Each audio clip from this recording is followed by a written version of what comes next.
आपण माने देखुचंती ओडिशा कथा यूट्यूब चैनल। आसंतु नजर पकेबा राज्यर कोरोना स्थिति संपर्क रे।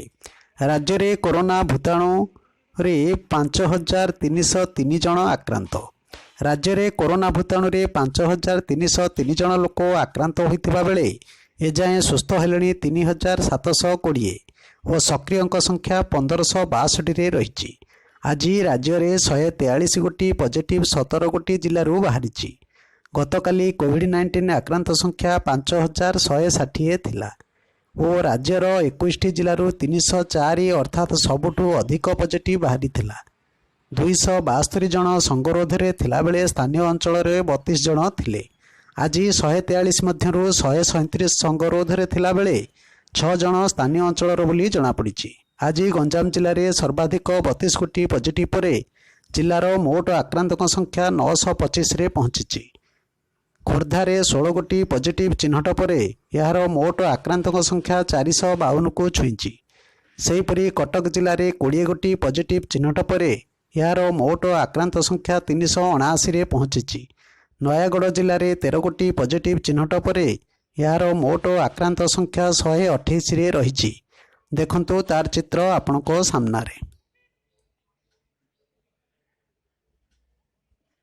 सुंदरगढ़ जिले में आज 12 गोटी पॉजिटिव चिन्हट पर यार मोट आक्रांतक संख्या 153 रे पहुंची।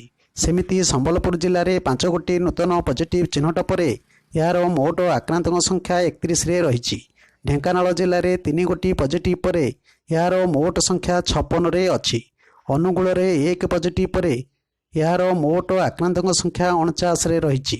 सेमिति कलाहांडी रे 6 गोटी पॉजिटिव चिन्हट पर यार मोट आक्रांत संख्या 70 रे अछि।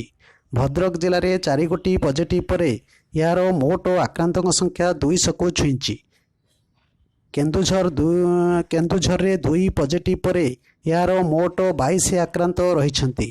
केन्द्रापड़ा रे आज 10 गोटी पॉजिटिव पर यार आक्रांत संख्या 213 रे रही। झारसुगुड़ा रे 1 गोटी पॉजिटिव पर यार मोट संख्या 45 रे अछि। देखंतु तार चित्र आपनको सामनारे।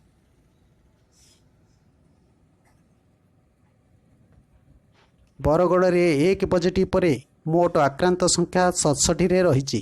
सेमिति बलांगीर रे 1 गोटी पॉजिटिव पर यार मोट संख्या 150 रे पहुंची। जगतसिंहपुर जिले में 1 गोटी पॉजिटिव पर यार मोट आक्रांत संख्या 208 रे रही।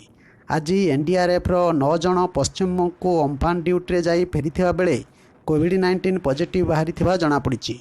यही तथ्य राज्य सरकार सूचना और लोकसंपर्क विभाग पक्षरु स्पष्ट करा जायछि।